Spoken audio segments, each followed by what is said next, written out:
irritated with all the people asking for pictures or what? Yeah. I am loco for Disneyland stuff. Welcome to the Something or Other tour.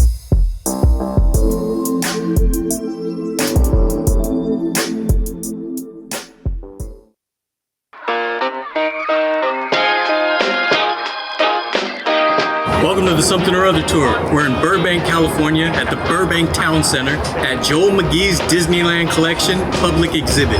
This is in anticipation of a public auction of Joel Magee's huge private Disneyland collection. This is the third Van Eaton video that I've done. They're a big auction house down here, and just like the last one, they're putting on a huge public display, free to enter, to build hype in anticipation for the auction. I had to fly down for one day just to see this collection. Just like the last one, the display is so big, they had to rent out a whole giant retail space at the mall, right next to Cost Plus World Market. This is one of the first full and complete concept maps when Disneyland was just a twinkle in Uncle Walt's eye, you know? And it's so cool to see what changed and what stayed the same from this initial concept. There's so much stuff. Where do I even begin? And then the actual park souvenir maps on the wall. I have a bunch of these actually. I have the 1976 one. I don't see the 95, but I have 95. I think I have a 72. I have a 2001 for sure. I think this van was in the last auction. This van, originally designed by Bob Gurr, used to sit on Main Street. It's in postcards, tons of pictures and home videos for decades. Bob Gurr actually came back as part of the restoration process for this van recently. Bob Gurr might be the last remaining Disneyland Imagineering. So it's sort of counterclockwise, and it's got sections for each different land. Pretty cool. There's posters and pamphlets and popcorn buckets, cups and keychains. This place is bursting at the seams with cool stuff. So Van Eaton Galleries is the place to go if you have Disneyland stuff to auction off. So this is the third auction exhibit I've come to from Van Eaton Galleries. Piece of the carpet from Walt Disney's apartment on Main Street above the firehouse. That's amazing. Walt himself walked on that, you know? How cool is this Main Street Electrical Parade window display? Somewhere I have one of the old original light bulbs that they sold when they first retired the Electrical Parade. Then they brought it back like a whole bunch of times. This is my favorite Disneyland special. Louis Armstrong performs on the Mark Twain. It's awesome. They're playing some of the old Disneyland specials on this old TV. They need to put those specials on Disney Plus or We Riot. They have one, I think, and it's not even a good one. Put Disneyland After Dark on there, you know? I love these Main Street vehicle signs. When you're a kid, you just want like the roller coasters, the crazy stuff. So it took me a while to appreciate how awesome the Main Street vehicles are. I mean, I'm old school. I've literally sat on the train for like 3 complete loops around the park because I just enjoy the train so much. Right now, when I retire, if I can ever retire, my game plan is to move down here and work at Disneyland. Maybe be a monorail operator, try to work my way up. A lot of people look at Disneyland as like childish, but the whole purpose of it was family entertainment, so everyone can enjoy it. And someone like me with a creative mind, it was like creative mecca. Ever since Disneyland opened in 1955, it changed the landscape of theme parks, of attractions, of entertainment, of media. And it was a dream that a lot of people didn't believe in, which is one of the aspects that I love the most. So here we get to go through the history of Disneyland. Some of this stuff is from before the parks even opened, all the way up to almost present day, some of this stuff. I mean, are we docking happiest place on earth or what? They got everything but Uncle Walt here. As a kid, I would look at every little thing, every little piece of paint, every little detail and things like this. It just made me fall in love with it. As Adam the Woo says, I wore an appropriate t-shirt. They have a working one of these at this antique shop in San Jose. Me and my cousin just had a Brer Rabbit done in one of these. His face didn't properly work, but it's still pretty cool. I love attraction posters.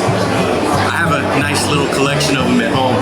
I I actually have a couple of them on my wall. I have this one on my wall, I have the Rainbow Caverns on my wall, and I have that Columbia poster right over my commode. And I have that Matterhorn poster right in my living room. I do not have this one, but I need this one. It has Cascade Peak on it, for crying out loud. There's something about the old attraction poster art style, just I love, absolutely love. I've never actually stayed at the Disneyland Hotel. One day I gotta check that off. I could be wrong, but I think the Swiss Family Robinson Treehouse is kind of coming back. This is a private collection by a guy named Joel Magee. That's him over there. And some of this stuff was in the last auction that we filmed, so he definitely spent a pretty penny at that last auction we went to. I think it's so cool that they put these public exhibits on, because otherwise most of us would never get to see this stuff.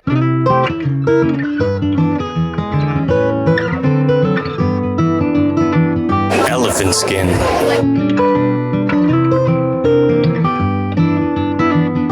I used to love the remote controlled jungle cruise at the Disneyland Hotel. I would go over there just to play it. That's a trustworthy skipper right there. You know, that's what you need when you go deep into the jungle. The models are so cool.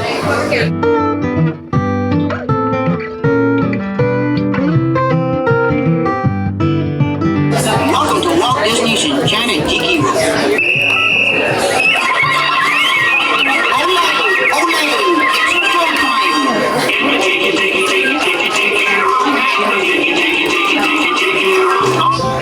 Robot with the tiki birds. I remember these cards.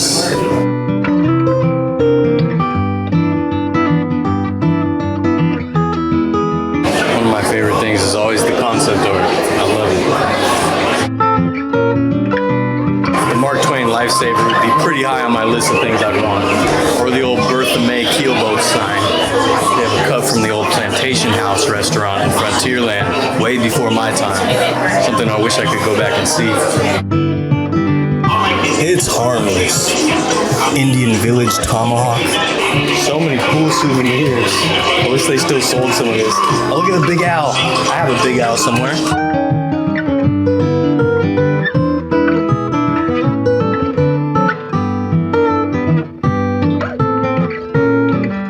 This is what I caught a flight just to see.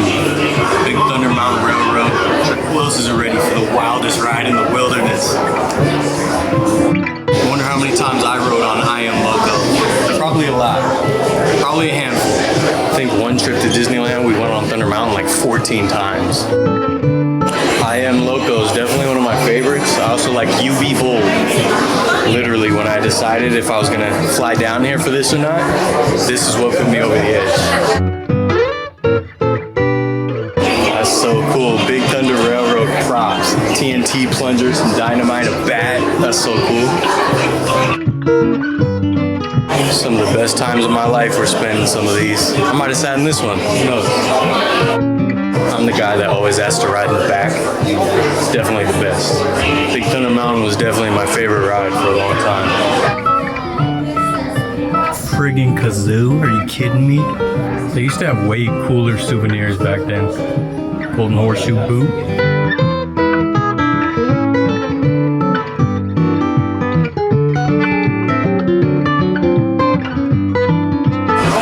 R.I.P. Splash Mountain. Promotional artwork signed by the head Imagineer, Tony Baxter. That's so awesome. Excited to see what Princess Tiana does with the place. I absolutely love Disneyland. I know I haven't done too much content on my channel in regards to Disneyland besides this is my third auction and we went on Tower of Terror before it closed. But besides that, there's just too many YouTubers that pump out Disneyland content. Plus to have the time and the money for me to be able to spend as much time as I spend on my videos at Disneyland, not super feasible. But of course I would absolutely love to do a bunch of videos at Disneyland. For someone like me, growing up during tough times and stuff, Disneyland was my escape. I spent a lot of time being a troubled kid, but once a year we got to go to Disneyland. That was my way of getting through things. Just buckle down, you get to go to Disneyland in the summer. So Disneyland is incredibly meaningful to me. And what Disneyland provided to me creatively was invaluable. It taught me that attention to detail is important, doing a good job is important. And try to tell stories, you can educate at the same time, and the fact that Walt Disney had a creative vision and he chased it. He put his own house on the line to build Disneyland because nobody nobody believed in his idea. So that sort of determination, not sacrificing on your vision, on your dream, means a lot to me still. A lot of people think I'm crazy for still doing this channel. People think I'm wasting my time, but I love it. I mean, this stuff means enough to me that I flew down for one day just to see this stuff in case I never get a chance to see it again. One day I'll get into Walt's apartment above the firehouse. One day I will touch that carpet. The trash cans is actually one of the things that I point to about why I love Disneyland so much. Just the attention to detail. Like, even the trash cans are themed. Imagineers were like superheroes to me. I was lucky enough to meet some of them when I was a kid too. One day I went up to the Disney Gallery, which used to be above Pirates of the Caribbean, and John Hench was just hanging out up there. He designed so much original stuff. He did the first concept drawings for Space Mountain, for crying out loud. All this old art, these old attractions just mean everything. And it's why I don't go to Disneyland as much as I used to, because so much of the stuff that I enjoyed is no longer there. But you know, times change, things change. I just wish they told original stories still. For example, you guys know I love the Wild West, so Frontierland is one of my favorite areas of the park. So much feels like it's been neglected, and they cut off a huge chunk of it to make Star Wars land. And I love Star Wars, but like, I can watch Star Wars at home, I can play Star Wars video games. I'd rather go to Disneyland and experience something I can only experience there for the most part. But you know, I'm just a cranky old man. I need some coveralls. Yeah. One of my favorite moments from the Disneyland After Dark special is Walt hands off a box of that popcorn to some people, but he takes a handful first. It's pretty funny. It's kind of cool feeling like I'm seeing old friends. Some of these pieces, some of these models and stuff, I've seen them before. It's cool to be able to see them again.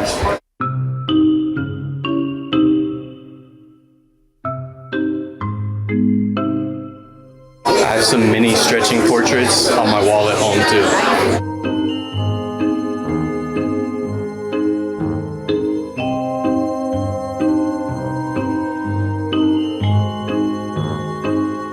Audio animatronic maintenance manual. That is so cool.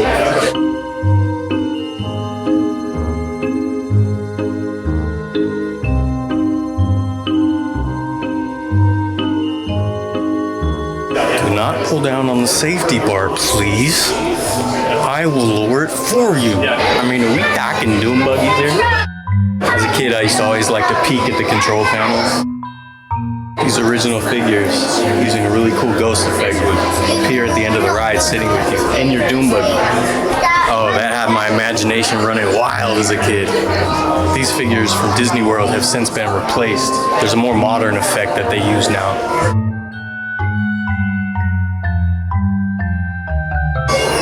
If you grew up going to Disneyland, this is pictures you can hear. I knew these were here. That's why I had to wear the shirt. I have this souvenir license plate somewhere. How cool.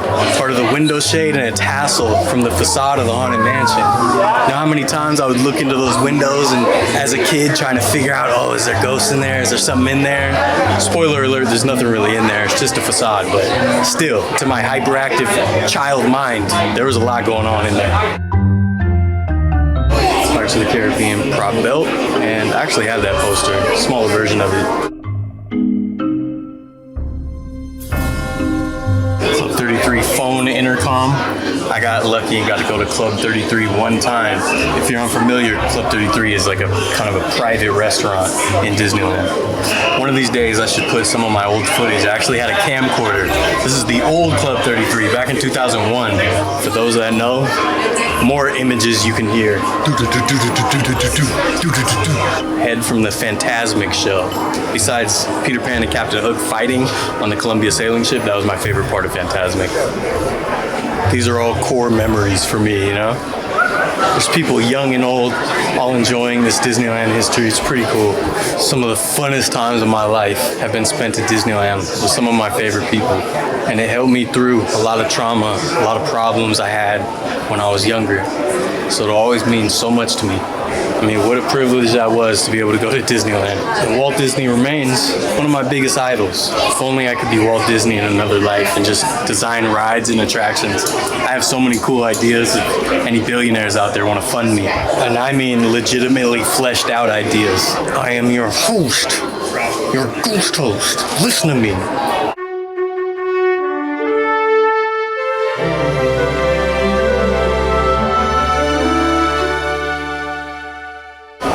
freaking spire from the castle itself. That's crazy. I've seen some of these storybook buildings before. I really love these Storybook Land canal boats. Peter Pan ride vehicle, so cool. Sitting in this thing, flying over London, you know? Come on. I just know the feel. I know the clunky sounds this thing makes when it turns that last corner to the loading station. Really hard to see on camera, but this is part of the backdrop from Peter Pan. Hand painted, that's pretty cool.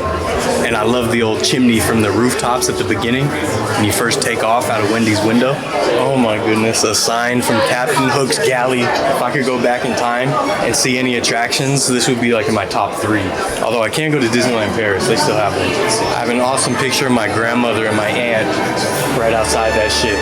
This right here is exactly why I love Disneyland and the attention to detail. The sign is meant to look like it's hanging from Captain Hook's hook. I mean, how cool, you know? They also have a door from the restaurant.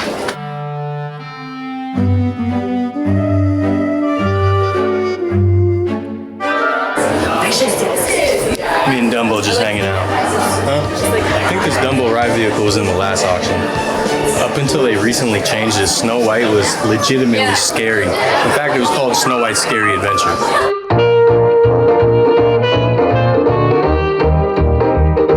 Just a few handsome devils, you know. I love the Mr. Toad's Wild Ride stuff. It might be the only ride that has a bad ending, you know. You end the ride in heck, Hades itself.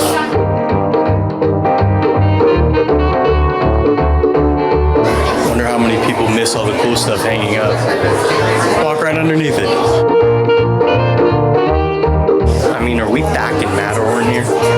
For those of you familiar, which side do you like best, Tomorrowland or Fantasyland? I've always been Tomorrowland side. I feel like it goes a little faster, although the Fantasyland side has some pretty cool elements. Another attraction that Bob Gurr had a huge hand in.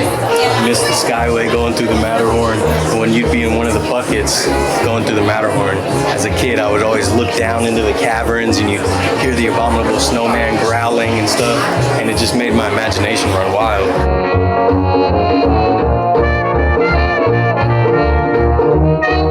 They need to bring back the little bubble on top of the monorails. I don't think they do the mountain climbers anymore, but I do miss that. If I could have anything in here, this might be number 1.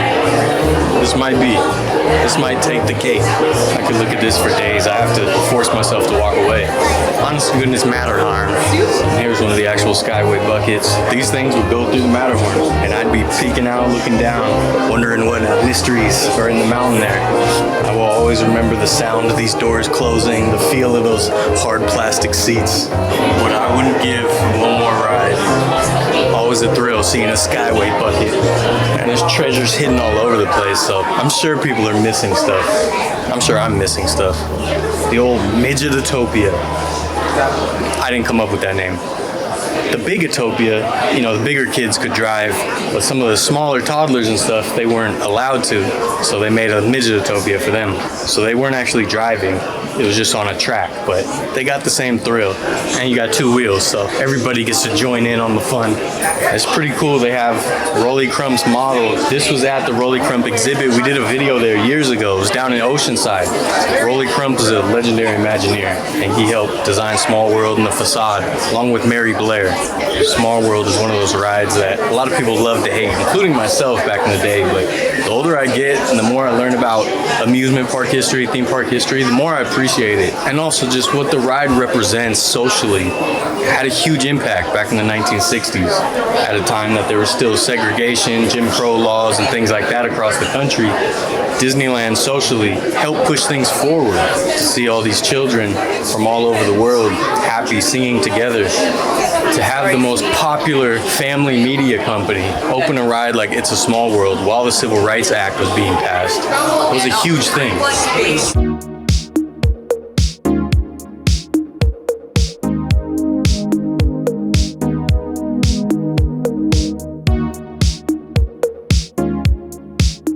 I love the Tomorrowland 1967 line. Bring back the people mover, all right, please.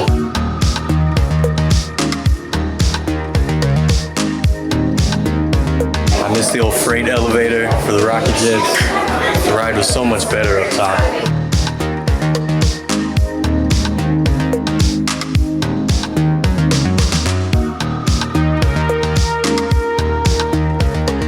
Oh, I miss the rocket jets. How many people were giggling, having fun on this thing throughout the years?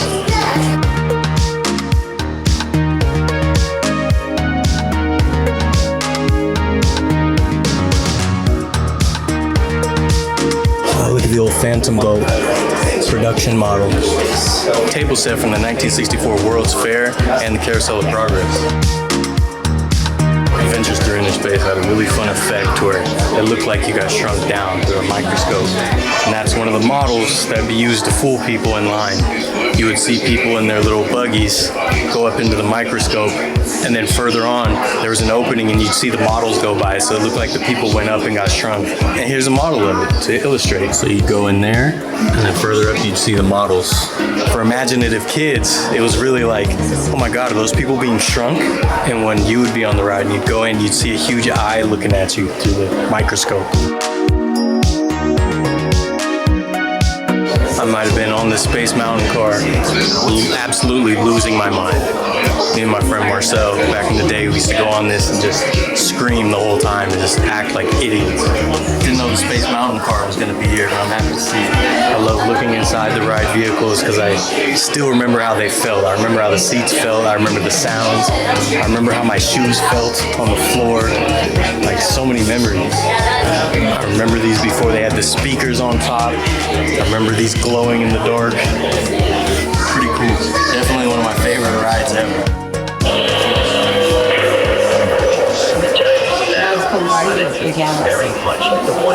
An old Tower of Terror service elevator. We did a video on this channel a long time ago, just riding Tower of Terror all night before they closed it, and they turned it into Guardians of the Galaxy at Disney's California Adventure. I definitely miss Tower of Terror.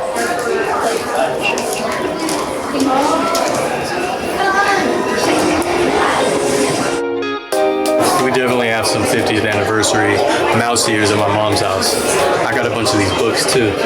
For a poor guy who's never amounted to anything, I actually have a lot of cool Disneyland stuff. Hey, look who it is, another YouTuber. That is Ordinary Adventures. They do a ton of Disneyland content.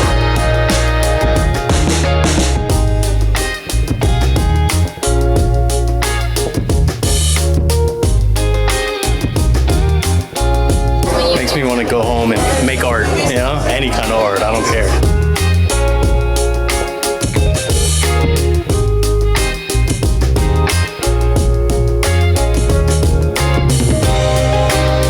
And like any Disney attraction worth its weight, it ends with a gift shop.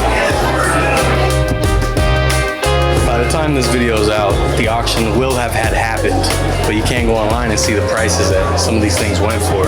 And it will shock you. If I was rich, I'd be buying all of it. I mean, how cool was this? Huh?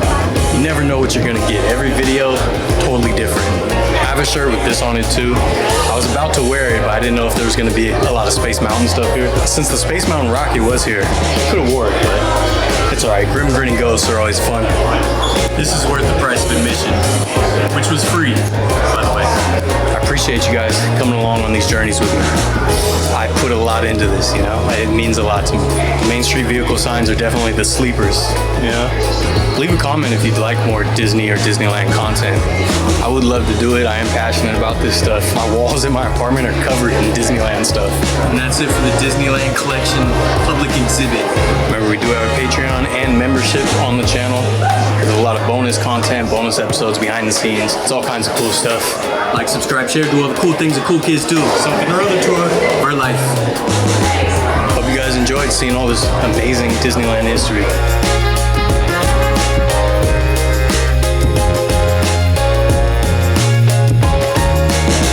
You know, everything good at Disneyland starts with a line, so it's fitting. Here's the thing, fellas. I know I overfilm this. Stupid. I do it every time. Stupid. It's gonna take me forever to edit. I'm gonna start tonight. I'm gonna fly home right now. I'm gonna start editing tonight. Just so much to see, so much cool stuff. What do you expect of me, huh?